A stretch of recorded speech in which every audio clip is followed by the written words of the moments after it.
de m'attarder sur ça. Le Congo nous appelle à d'autres choses.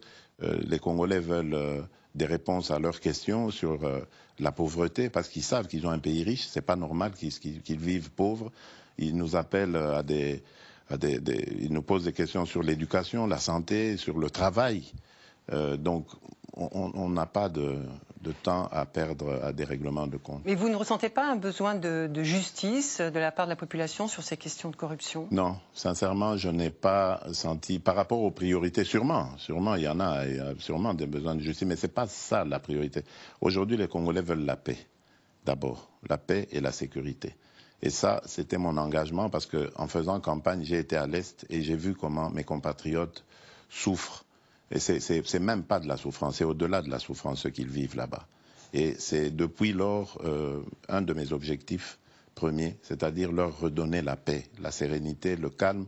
Et l'Est du pays, c'est vraiment, à l'époque on l'appelait, je me souviens, c'était à l'époque du Zaïre, on l'appelait le grenier du Zaïre, le grenier de la République. Et aujourd'hui, c'est devenu un enfer, c'est inadmissible. Je ne peux pas me sentir chef de l'État de la République démocratique du Congo et accepter ces faits. Donc ça, c'est la priorité.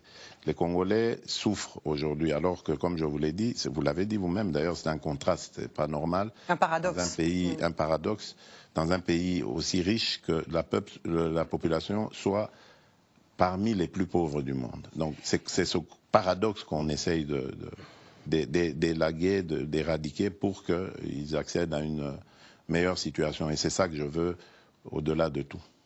Alors, sur la question, pour finir sur la question des ressources... Goma est occupé, Bukavu par le rebelle. Il n'y a pas de rebelle. Je vous ai dit que ce sont les Rwandais. Vous voulez que j'exprime cela en quelle langue pour que vous compreniez que ce sont les Rwandais? Ces messieurs ont trouvé trop de miel ici, qu'ils veulent revenir, ils ne veulent pas quitter ce pays. Si seulement ils voulaient rester dans ce pays en respectant les autochtones, on les accepterait facilement. Mais ils y viennent en conquérant pour dominer tout le monde.